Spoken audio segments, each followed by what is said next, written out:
Hello, everyone. It's Larry Kotlikoff with Economics Matters, the podcast. I'm back with my favorite, one of my favorite economists. There are a lot of economists, but Eytan Sheshinski from Israel is among my most favorite. Eytan, maybe you could just move your screen back, tilt it back just a tad, so we can.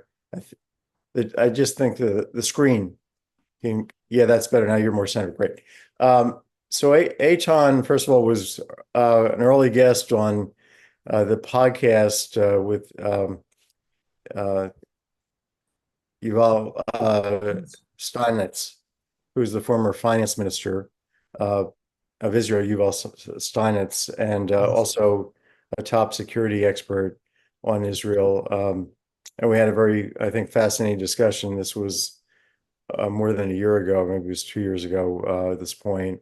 Uh, and I thought it's important to catch up on what Eitan sees going on in Israel, starting really back to the beginning of the conflict with Hamas, the most recent conflict here with or the ongoing conflict, the capture of the hostages, the murder of so many innocent people at that folk festival. So let me just begin by reminding everyone a little bit about Eitan's uh, bio and work as both an economist and a public uh, intellectual and public a spokesman for proper fiscal policy, but also someone who's been deeply involved in policy, both on the fiscal side and on the side of natural resources. Eitan's a longtime professor of economics at Hebrew University. He's, I think, the most prominent economist in Israel. He's now an emeritus lecturer at Hebrew University. He's the Sir Isaac Wolfson Professor of Public Finance at the university. He went to Hebrew University and got a BA and MA in economics, and then he got a PhD in economics at MIT. And he's visited as a guest professor at many top universities, Stanford, Harvard, Brown, MIT, Columbia. He's a fellow of the Econometric Society, fellow of the Econometric Society, member of the Swedish Academy of Sciences of Science, and he's an honorary member of the American Economic Association. Um, Holds an honorary doctorate from the Stockholm School of Economics. In December 2010, Eitan was awarded the title of Knight of Quality Government, uh, and he's an economic advisor to the Knesset, and he's been an advisor off and on to the Prime Minister's office. He's headed up two Sheshinski commissions, one an important commission that reformed the income tax for Israel, and then he uh, was a member of a committee for the privatization of government companies. I guess more than two commissions here. In addition, he headed the Sheshinski Commission for examining gas and petroleum tax policy. So Israel now has natural gas in the Mediterranean off the coast, and Eitan and others on his committee, but he was leading it, determined how to regulate, how to tax that, uh, how to share the revenues between uh, the company that's uh,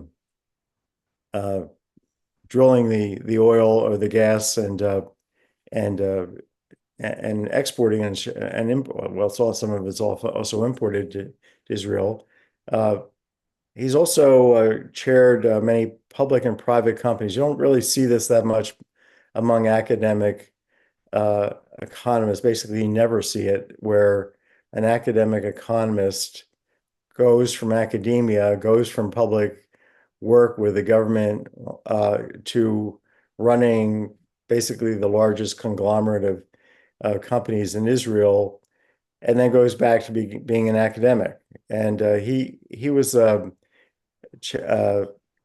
guess chairman of the board of the Core Industry Ltd. and on several other industrial boards. He's president. He served as president of the Israeli Economic Association.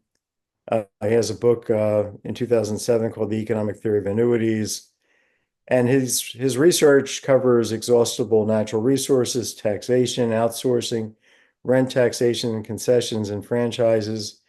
He's done extensive work on the structure of pension systems, public pension systems, and he's worked as a, I guess, consultant, contributor to pension reform across the world for years. So I met Eytan when I was a grad student at Harvard. He was often there visiting, and I read lots of his papers, and many of his papers in optimal tax theory and other areas, also annuities and just a range of issues, I think were very inspirational to me and led me to think differently and just taught me a lot. So I'm deeply indebted for both his intellectual contribution to me, but also into the world, but also his friendship for what is now many years. So, Eytan, welcome to the podcast, and let's start with not the present, but the past. Let's go back to October 7th, Right. and start out with how this happened, and whose fault really was it that Hamas was able to engage in this atrocity? Is that clear? Take it away. Okay. Thank you, Larry, for this generous introduction. And I'm happy to be again with you and with the listeners. Let's actually, Larry, backtrack to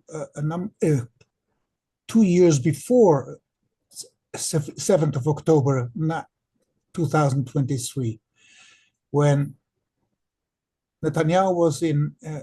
We have to say something about the government that the coalition government that Netanyahu has assembled at that time after 5 futile elections, which have indecisive.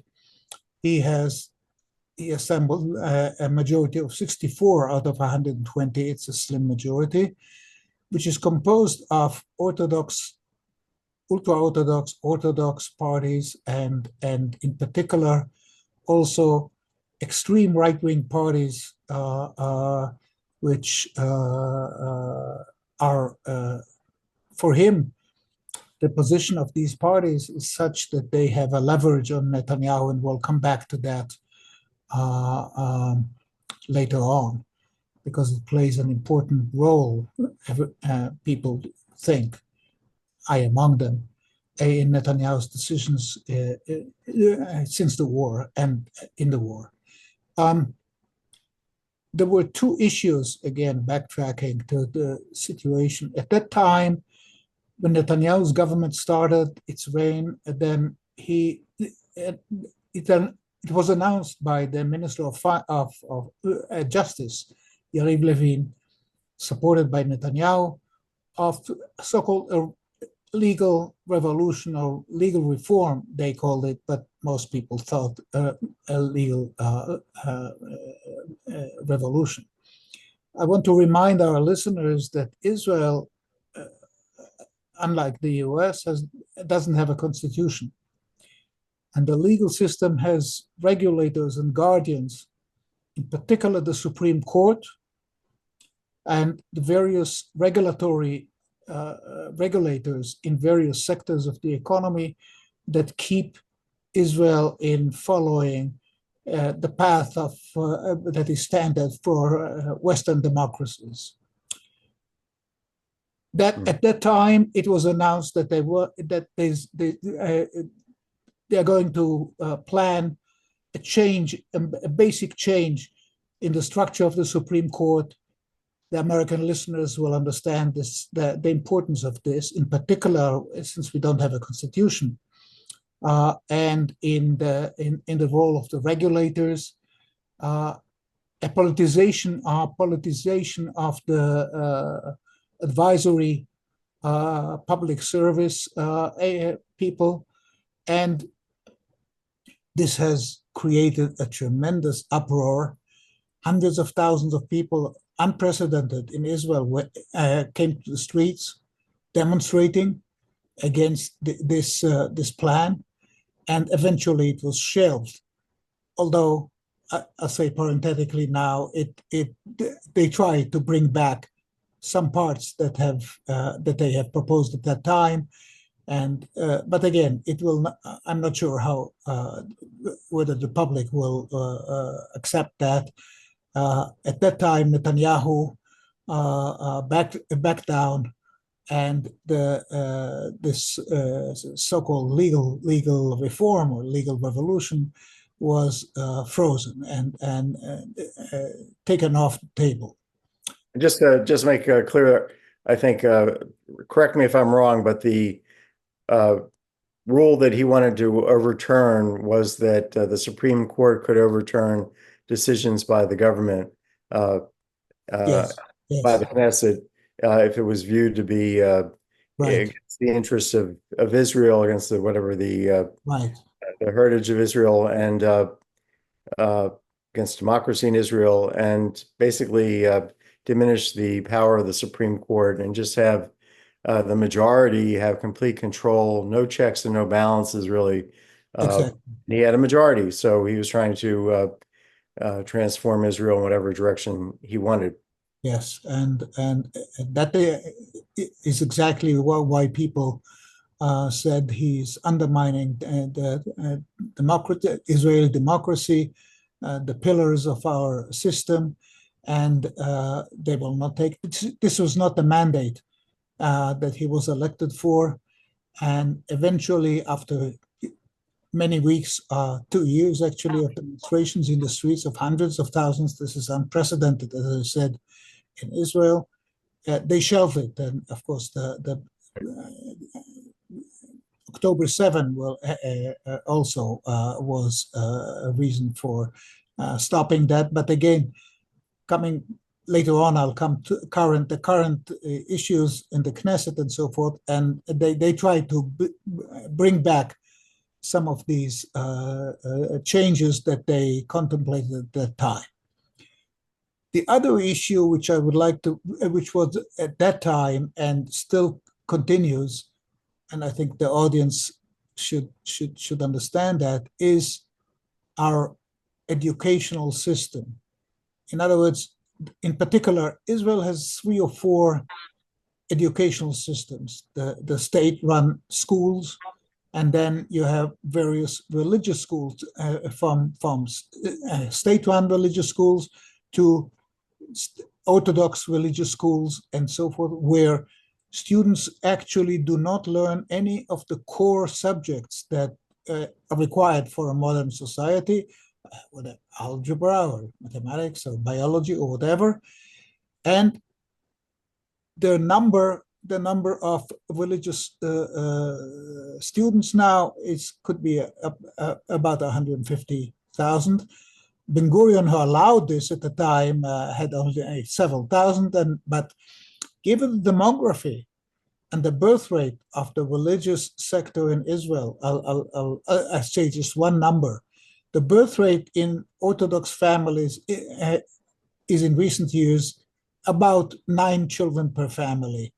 In the secular families, it's about 2 children. Given these demographic facts, the forecast is that in 2050, the religious children in school, the religious students in yeshivas and religious schools will be more than 50% of the cohort, of the age cohort in Israel. Now, this is only one aspect, and they are, of course, doomed, since they don't study any of the core subjects in a modern society, but only religious studies. they are actually bound to remain on welfare, third or fourth generation of welfare recipients in Israel, and this is not sustainable in the long run. One particular tricky issue and moral issue in Israel, which was debated even before this war, is the fact that the religious scholars, quote or unquote, are exempt from the army. And now about a quarter of the cohort, the age cohort, is not serving, given that they are registered, or so-called registered. There's a debate about the numbers and the evasions and so forth. Are registered. A quarter of the cohort is registered in religious schools, in yeshivas, and they are not serving. This was a bone of contention in Israel for many years, but now, and I'll come to it later, in the war, given the needs of the army, it became a much more serious bone of contention, a conflict between the secular and the religious and the Orthodox parties. Netanyahu, of course, given the composition of his government, is supporting the religious demands for the schooling demands.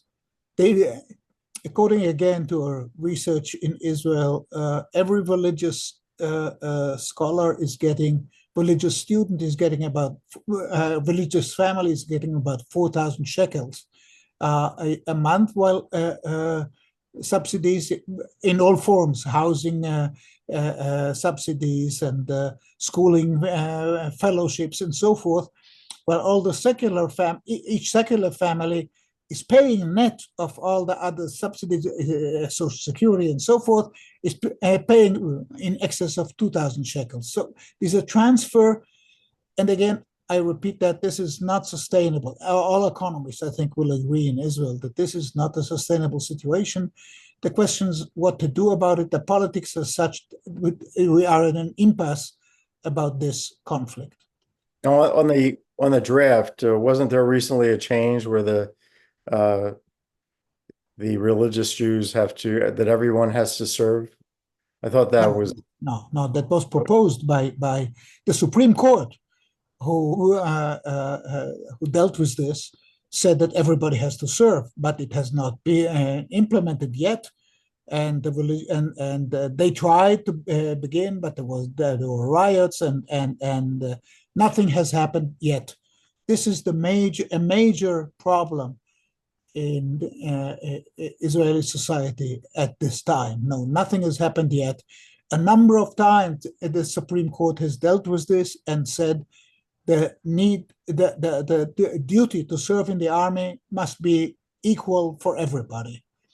And some select group may accept and may receive some exemption for a number of years while they're studying, but otherwise they all have to be enlisted in the first place. This has not happened, and if I may, this will not happen during the reign of this government at all, and in the future too, this will be a major problem. I said, given the transfer of money and the coalitional arrangements, agreements that Netanyahu has hammered out when he formed his government, increased the subsidies to this ultra-Orthodox and to religious scholars, more than doubled than the time before, than the periods before. And as I said, this will have to change. It cannot continue at this pace and at this level. And it will be debated later on, but I don't expect under this government that anything will happen. Then came 7th of October 2023, the Shabbat, and the Hamas's incursion in Israel, murdering 1,400 or more Israel children, women, and others on that day, rape. How come Israel was surprised by this kind of incursion and violence is still to be investigated again. Most Israelis would like now a so-called a royal commission or something to investigate how come the Israeli army and the intelligence and so forth has not warned beforehand. It turns out that they have had some warnings. This is debated, but Netanyahu is holding up the establishment of a committee like that will determine what were the mistakes and the negligence that has created this tragedy, which has not only Israel, the Jewish people have not encountered since the Shoah, since Second World War, and which is which eventually it will be investigated. And Hamas also, I should say, at that time, on the 7th of October, has taken about 250 Israeli civilians and soldiers, women, men, older people, younger people, captured and transferred to Gaza, moved to Gaza, some to the tunnels in Gaza. I'll come to this later on, and others in houses of Palestinians in Gaza. Out of those, there was an exchange of these captured and Palestinian prisoners in Israel, and about 100 of them were returned, but nothing since then. We have now, the situation now is that there are about 105 remaining captured ones, alive or dead. We don't know. Hamas has not provided any information. The Red Cross is not allowed to visit these captured, and this is a major issue whether Israel should hammer a deal with Hamas, and I'll come back to that. This is the current major issue in the security and defense in Israel. Let me ask you, there have been suggestions that Netanyahu wanted to maintain funding for Hamas through Qatar and other sources Yes. in order to have Hamas continue in its Yes. aggression and its Yes. yeah. Years before the 7th of October, right. Netanyahu regarded the Hamas, in his words, as an asset. In other words, and Israel allowed Qatar and other donors to transfer billions of dollars to Hamas. This money served eventually to build the tunnels, the hundreds of kilometers of tunnels under Gaza, which will come back to the handling of the war. And Netanyahu was actually there, his purpose was to undermine the Palestinian Authority relative to Hamas. He said the Palestinian Authority is no friend, although we have security agreements with their police, with Abu Mazen and his people, Netanyahu, with the purpose of course, preventing a Palestinian state and giving them autonomy, thought that Hamas, supporting Hamas, will play against the Palestinian Authority, and that was his strategy, so to speak, all the years preceding the 7th of October. Yes, you're right. Then on the 7th of October, I said this terrible tragedy in the history of Israel. I must say the mood in Israel since then has been, of course, very depressed and critical. It has never happened in the history of this state that Israeli kibbutzim and so forth have been invaded and destroyed by Hamas. And as I said, people massacred, killed, raped, women, men, small children, and so forth. I don't think we'll talk today about also how the world accepted this. This is also an agonizing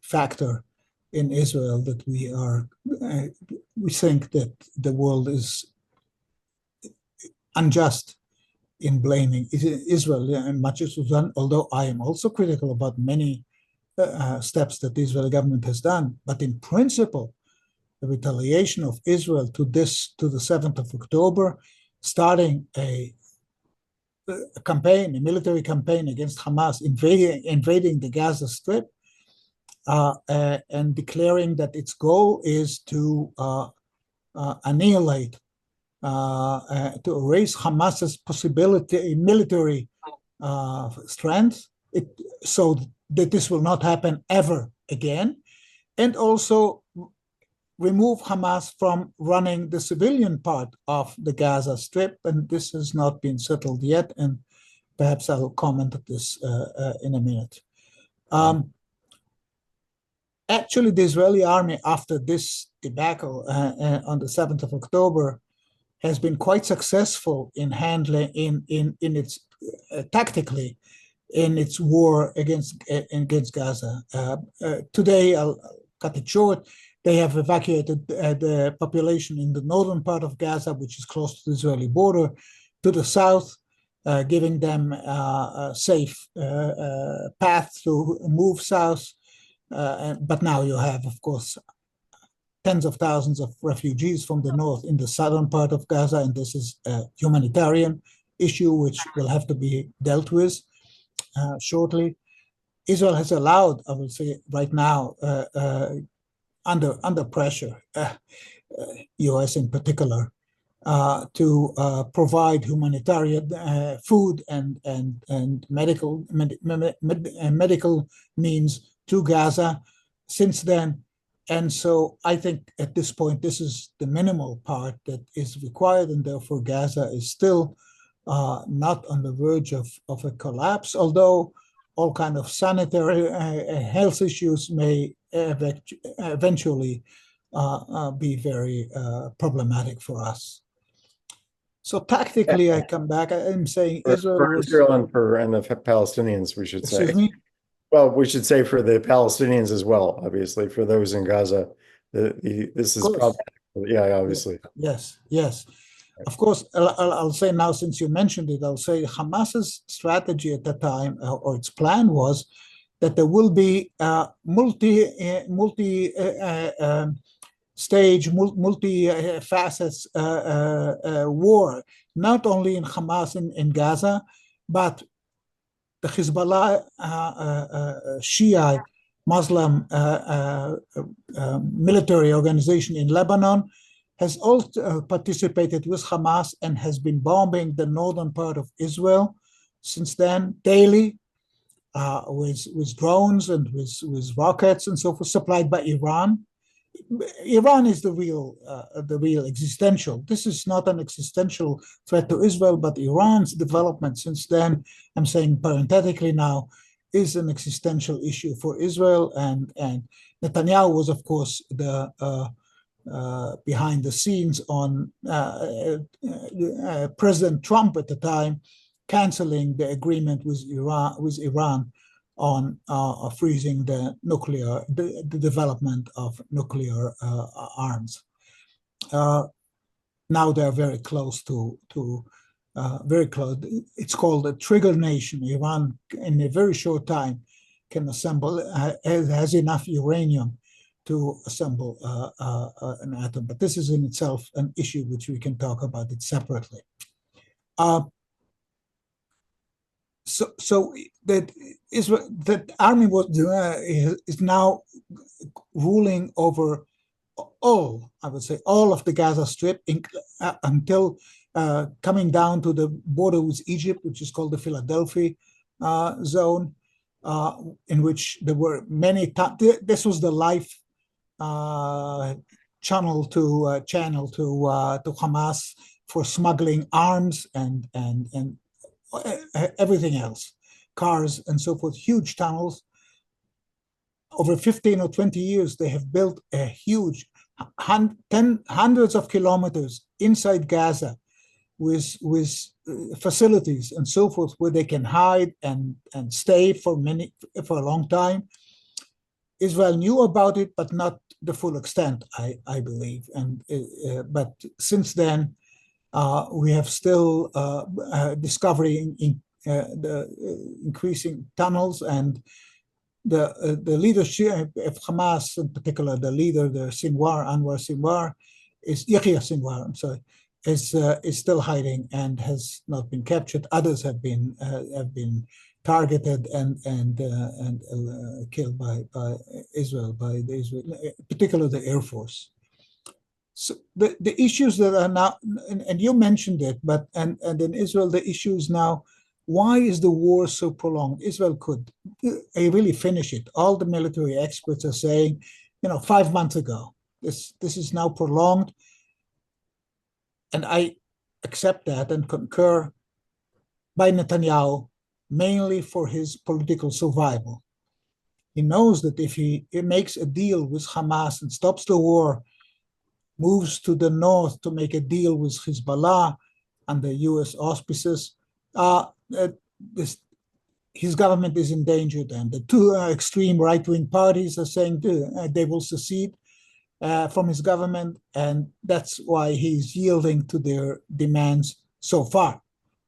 So the war could have been ended, and Israelis think now, and I think there's a majority. The polls show, all kind of surveys show, that the majority in Israel think that the war could have been ended, are in favor of a deal with Hamas of returning the captured Israelis, the 105 was still remaining. The others were either rescued, a small number, 7 or 10 captured, were rescued by Israeli raids, army raids.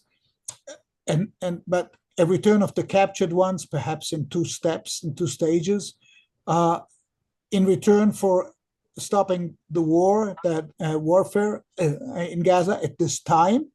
Of course, Israel will retain the legitimacy to enter Gaza if we see again that Hamas is building up its military power, and most Israelis, I think, would support a decision to stop the war in Gaza at this time, have a deal with Hamas on the return of 105 captured civilians and soldiers and so forth, in return for Palestinian prisoners in Israel. There's still the details have not been fully hammered out, but in general, both sides have been reluctant to yield and to accept a compromise, which the U.S. is pushing hard all along. And so we should mention that there were 8 Americans, I understand it, 8 Americans captured by Hamas. Yes. Or have been murdered or died under Hamas's. Yes. Just now, a few weeks ago, 6 captured were found. Their bodies were found. They were the army found that they were shot 24 hours or so before the army entered the place where they were hidden in the tunnels in Rafah, in the southern part of the Gaza Strip. And one of them was an American. Actually, the parents spoke in the Democrat convention in Chicago a short time ago. Heartbreaking. Right. The fact, I must say, most Israelis came out to the streets at that time, hearing about the 6 being killed, which shows also that Hamas perhaps is not interested in a deal of returning the captured alive. And it limits the army's operations in Gaza further. And they use now the papers report different tactics. So here we are after a year, almost a year of hostilities, of a warfare with Hamas and Hezbollah in the north. 80 or 100,000 Israelis have been evacuated from the north, from the Galilee in Israel, have been put in hotels and other resorts and so forth in Israel. And Hamas since then has destroyed most by rockets and so forth. They still keep it within bounds, Hezbollah. Yeah, right. Yeah, they keep it within bounds. They don't want, and Israel also, of course, doesn't want an all-out war with Hezbollah. Hezbollah is a much stronger, They have very more precise rockets that they receive from Iran. Clearly, the price will be high if we go out on an all-out war with Hezbollah. It will not be only against Hezbollah, it will be Lebanon. Hezbollah is part of Lebanon, and Israel already in the previous campaigns has bombed some quarters of Beirut, where Hezbollah headquarters are located, and so forth. It will be a really costly thing. Israel doesn't want that, and Hamas doesn't want it. So they don't. Hezbollah does want it. Hezbollah, I'm sorry. Hezbollah doesn't want that. And they are keeping more or less towards a limited range of their attacks on the north of Israel, although a large part of the Galilee has already been burned, destroyed by Hamas's rockets, anti-tank, and so forth, drones, and so forth. So let me just ask you this quick question here. You know, as an American citizen, 8 Americans were taken hostage. Yes. Seems to me, and we have of these remaining hostages, dead or alive, a number, I'm not sure whether it's 20, 30, 40, yes. Are foreign nationals. Yes. And if I'm an American president, it seems to me I have an obligation to go rescue my American citizens. Yes. And from my perspective, obviously the Biden administration has assisted Israel in many ways and also criticized Israel. But what it hasn't done is put boots on the ground and said, we're going to send in the Marines and try and rescue these people ourselves.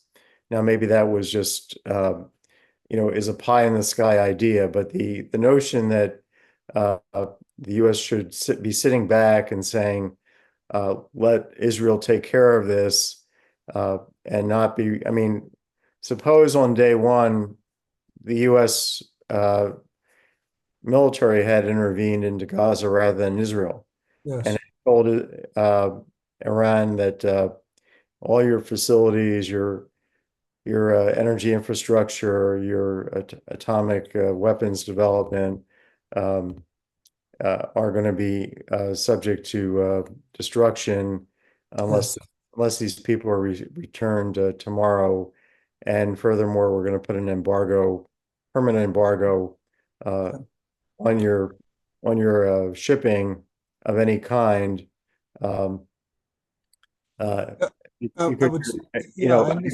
Something very strong like that, because you're right. I mean, the ultimate source here is Iran, and Iran is still in a militarily weak position compared to Israel and the U.S. and other nations. Is this a weakness on President Biden's part, do you think? To me, this is the likely cause of his defeat in November. I'm increasingly concerned that in this debate, he's going to say to Vice President Harris what I would say to Vice President Harris in his position, which is, why have you done nothing to save our people? Why have you sat back and let someone else do our job? Where are you as a where have you been as a commander or assistant commander in chief? You're weak, and your actions show that you're weak, and we need someone strong to contend with Iran. And the day I take office, this will stop. That's basically what Trump, if he can articulate that clearly, could make. The history of elections, I had Jeff Friedman, Ben Friedman's son, is a political scientist at Dartmouth, came on a few weeks ago talking about what the importance of strong leadership, or the perception of strong leadership in turning elections or affecting elections. At least some percentage of the vote can be swung because of a perception that you have a strong and a weak military leader there up for choice. And I think this is a a huge issue. We had these 6 people killed, and the Biden administration came out with some language about condemning it, condemning Hamas, but no indication that enough is enough. We're going to be sending in the Marines.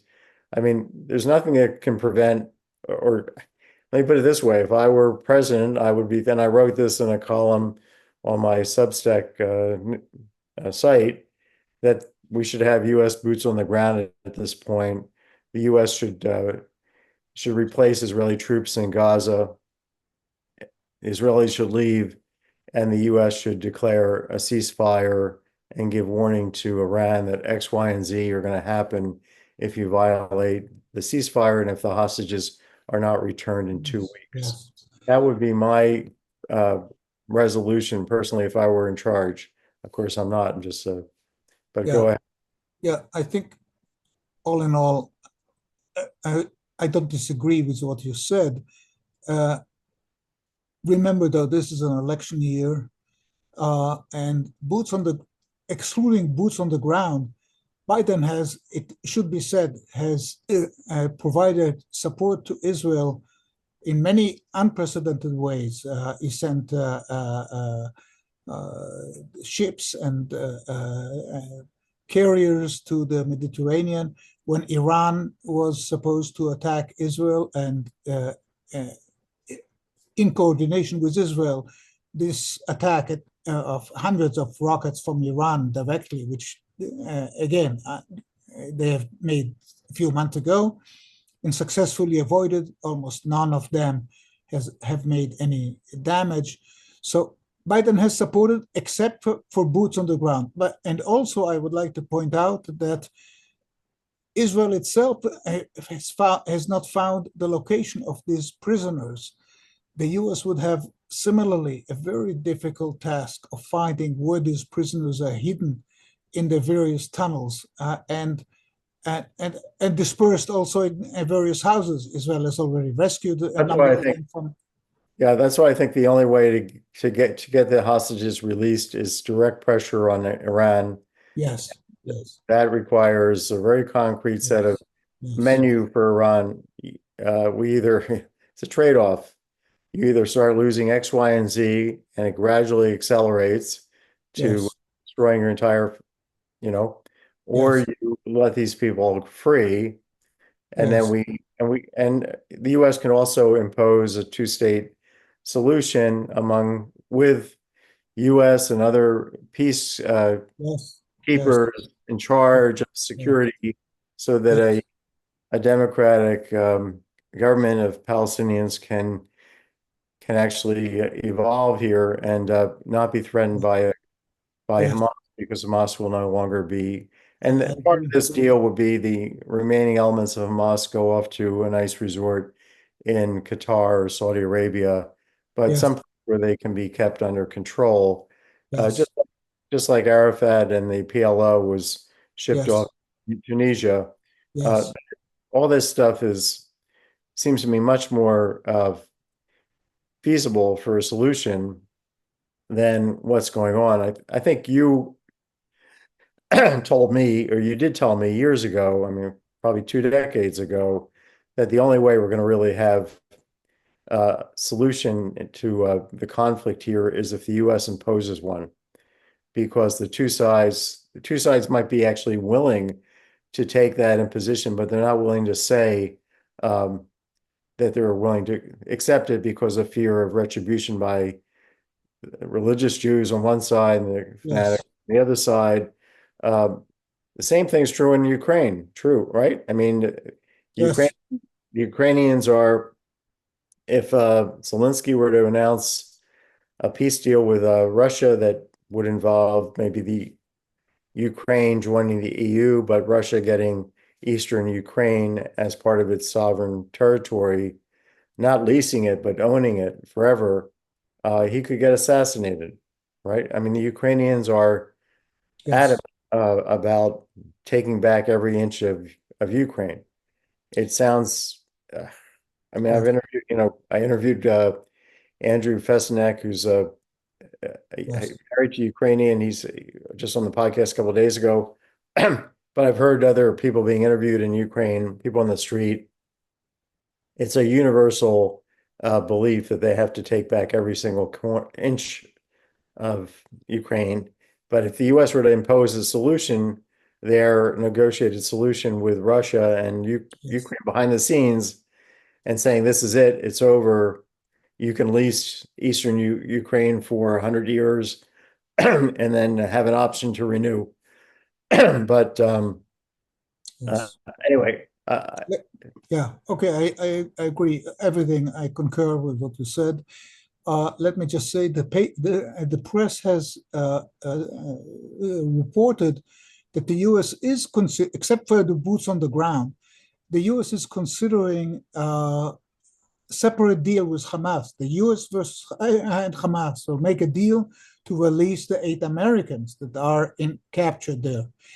I don't know how this can be done, if at all. I think this is not a realistic option at this point. I'm not talking about the moral aspect of that and so forth, but a deal, I don't think this deal will be implemented, take place.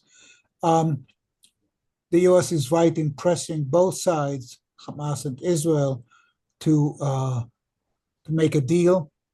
And most Israelis, the surveys show, would support that kind of deal, which would, as I repeat what I said before, would end the warfare in Gaza, putting our sights now in the north on Hezbollah. And there too, most Israelis will agree the preferable solution is an arrangement with Hezbollah. There are American mediators. Our mediator is shuttling between the U.S. and Beirut.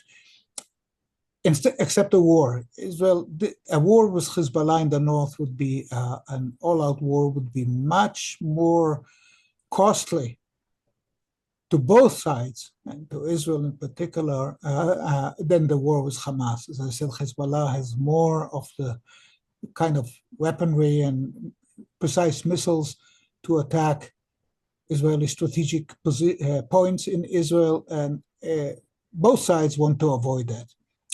Now, but Netanyahu, what the U.S. actually, the Biden administration has offered for the day after, so-called, the day after, when Israel has captured now the Gaza Strip, who will rule? What will be the kind of ruling, the civilian rule? Israel wants to retain the security and the possibility to enter whenever there will be another threat.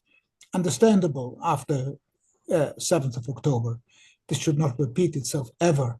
But the civilian rule in Gaza should be, in an interim period at least, by a coalition of the U.S., of course, headed by the U.S., Egypt, the moderate Sunni countries, the Emirates, Jordan, and so forth. But to get Saudi Arabia, which is very important for such a coalition, in to participate, they have said they would like at least some declaration of Israel accepting the idea of a Palestinian state, not specifically the borders and so forth, and disarmament and so forth. And Netanyahu is not willing to make that. That would, I would personally, I just say, and I think many Israelis would support this proposal by the U.S. on a coalition of moderate Arab countries taking over for a certain period of time the civilian rule on the Gaza Strip.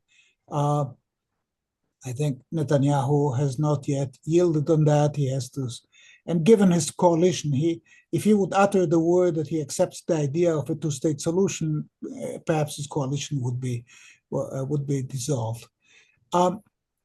So I think here we are in a dead end at this point, and that's why the Israelis are quite desperate, in spite of all every Saturday or so, and now every day of the week, tens of thousands, if not hundreds of thousands, are in the streets demonstrating for a deal to release the Israelis captured and stop the warfare in Gaza. But here we are. It has not been decided yet. Netanyahu is not willing to do it. There are also problems with Egypt with respect to the borderline with Egypt, called the Philadelphia line, and so forth. I think all these could be arranged. All are feasible. All these, and I think most Israelis would support that. Let's talk for a second. Excuse me?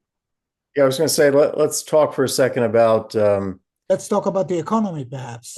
Well, I want to talk a little bit about for a moment about there's now the statements coming from Palestinians in Gaza are that 40,000 men, women, and children, mostly civilians, have been killed in the process of trying to go after Hamas.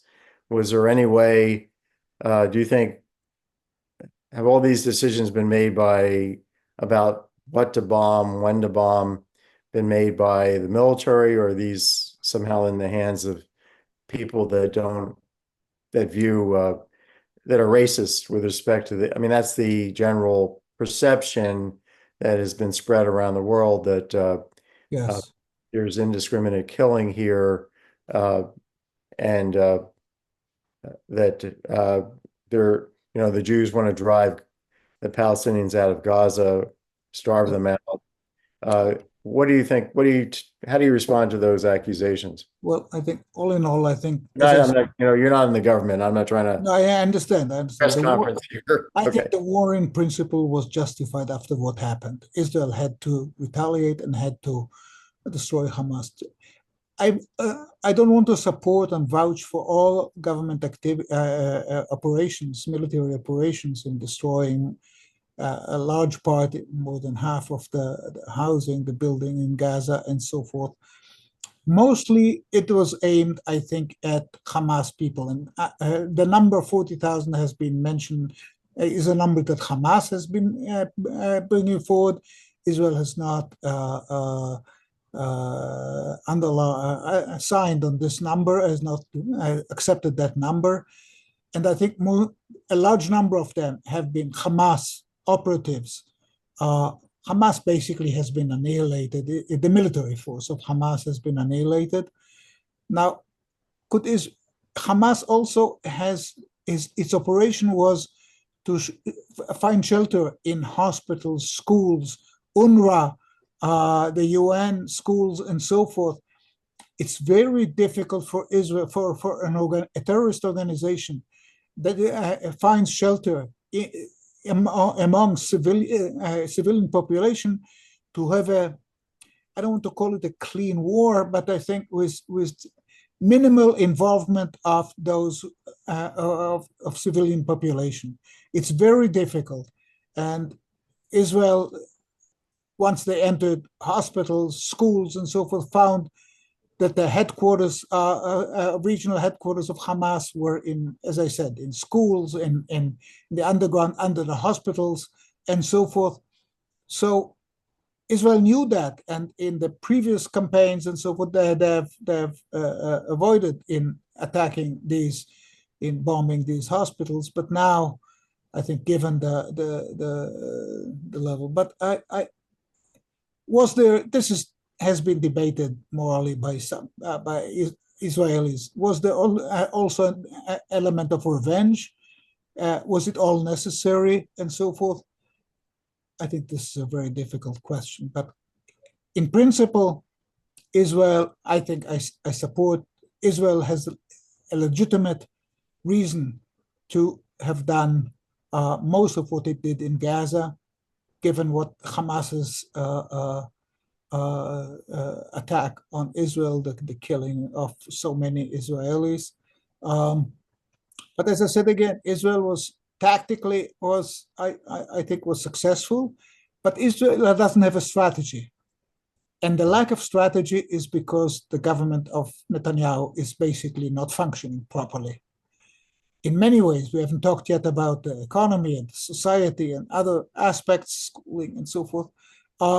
it is not functioning properly. It's a very disappointing coalition. I think perhaps the worst in the history of Israel. Dysfunctioning 38 ministries and so forth, which are, I won't go into details. I think that our listeners, to spare the listeners from details, but basically, this government has not been operating properly in the economy, in society, and the world. We are aware how the world looks at us and think there's much injustice in the view what happened in academia and on various campuses in the US, elite universities and so forth. I think this has been unwarranted and not handled properly by the authorities at that time. But this is for another discussion, academia and free speech and so forth. I know that some universities have now accepted the University of Chicago rule of neutrality on political issues, Harvard, for example, and whether this will be is proper is perhaps. I'm not sure. I don't think it will repeat itself now that the school year has started. I don't think that what we have seen in the spring semester of last year will recur. Will return. Let me ask you. We have a few minutes left. Harris is elected. Anything change? Does this go on for another year this way? Or does Harris, are people concerned that Harris will stop support? I mean, the UK has just cut off armament shipments to Israel. If the US does that, frozen it for a while. Yeah. So if the US did the same, I imagine Israel would have to basically surrender to the US. Yes. The other strategy for Israel is to say, fine, we're leaving, you take over. Your people are here too. We've done our part. It's time for you to come in and take over. And if Netanyahu said that publicly right today, that would put a lot of political pressure on the Biden administration and impact the election. I agree with you. If Netanyahu would have offered the strategy, accepting the U.S. proposal that was put forward many months ago of this coalition of moderate Arab countries, Palestinians, the Palestinian Authority, taking over the civilian rule in Gaza, this would be the right step. But Netanyahu is not willing to do that so far. I think most Israelis think we should have elections very soon. The government does not have the support of people. All the surveys, all the polls show that Netanyahu would have lost if elections were held today. Of course, that's the reason exactly why he holds on and postpones. When is the next election scheduled for? 2026, in a year and a half. Year and a half, so it's not forever, but it's a long time. No, right. Yeah. The fact that I don't know whether Iran seriously tried to attack Israel, given that they seem to broadcast in advance exactly what they were going to do, and I don't know whether they sent their most advanced missiles against Israel, but did the perception of Iran's military capacity change as a result of the fact that nothing much got through to Israel from their attack, that there was a coalition of countries, including the U.S., defending Israel in terms of anti-missile? Yes, I think the Iranians have been restrained to a large extent by the U.S. Warning them that and bringing carriers two carriers close in the Eastern Mediterranean with also, and other war and supplying Israel and so forth. They have not yet retaliated in a serious way now on the target Hania in Tehran and so forth, and I'm not sure they will. In the past, though, things have changed in Iran, because in the past they always worked through their proxies, the Houthis in Tayman, Hezbollah in the north, and so forth. But this time Iran has been doing things directly. Once, as you said, this was prevented to a large extent again by a coalition of Israel, the US, and others who almost all the missiles were shut down, and nothing much happened. I think Israel should accept the US strategy, as I said again, for civilian rule in Gaza and stop the warfare. What if the US doesn't do? What if Israel doesn't do that? Is there a strategy where they attack Iran, or they say, here's your menu of losses if this continues? Does Israel have the military capacity to take out Iran in a serious way, or is that? I don't know. Iran is a large country, 85 million people. With capacity. Israel could incur serious damage to Iran, bombing the oil export, the ports, and the nuclear facilities that they have. Whether they could completely stop Iran from developing further the nuclear plan is questionable. Perhaps we need also the US support on that. But Iran understands that Israel could inflict major damage to Iranian, and the Iranian economy is in trouble anyway, big trouble, and they would like to avoid that, and that explains perhaps why they restrained themselves and not yet reacted all out against Israel. So okay, given everything that what's your prognosis? What is your prediction in the next couple of minutes here? Yeah, well, let me say, we haven't said yet anything about the economy. Both of us are economists, and Israel's economy has held out reasonably well. The growth rate of GNP has gone down about 4% relative to the path that was on before the war. We cannot talk about unemployment when so many people are still enlisted in the army. But investments in Israel have almost ceased, decreased seriously. The burden will come next year, and I think the government and the Ministry of Finance do not have, again, a coherent plan yet. The Minister of Finance was on the news a few days ago, talked about the principles of the 2025 budget, but I think this is written on ice. It doesn't talk about the subsidies for the religious, and if they will not accept it, and they won't, then Netanyahu will yield. So I think much of what he said will not happen.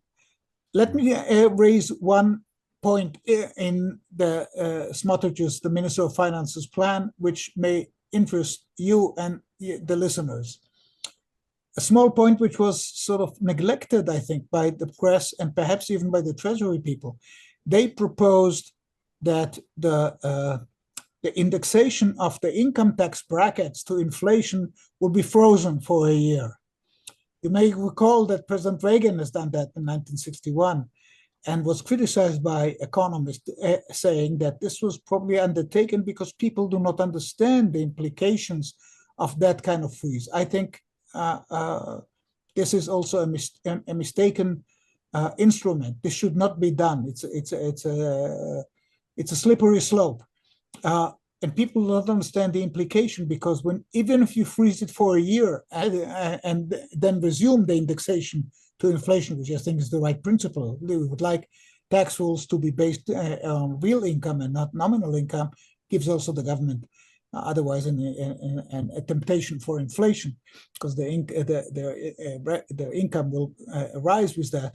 But if you make the present value of 1 year freeze on indexation, take it to the years ahead, take the present value, it's a very, very large numbers, and I don't think that people understand that. Perhaps I hope that the people in the Treasury will understand that. I think it's a big mistake, but many other kind of principles for the next year's budget, reduction of 35 billion shekels in the budget will require a raise on taxes. Given the politics in Israel, as I said, I say this is written on ice. Right. Well, this is very similar to what's going on in the U.S. We have our Social Security benefit taxation is just one part of the fiscal system that's not indexed. In our case, it hasn't been indexed. Social Security benefit taxation has not been indexed since 1984. And so every year you have more and more people paying 50, 80%, 85% taxes on 50, 85% of their Social Security benefits. And the projection will be that every young person in the country will be paying taxes on 85% of the benefit. This is just hidden taxation that because the thresholds are frozen as in nominal dollars as incomes rise. And this is a terrible way to run fiscal policy. It's like, right. I agree. Hidden time bombs. But okay, so any final, parting words? I think we know. As I said, we will have elections, and I think things will change after in the elections, whether they're held soon or a little later in time, as Netanyahu can hold out. But for the time being, I think the mood in Israel is very depressed for a good reason, and we mourn those who are the funerals of those who murdered. And we don't know how many of the 105 who are still there are alive or dead. As I said, Hamas does not provide any information on that. And so I'm sorry I cannot see the light at the end of the tunnel, as we say. Yeah.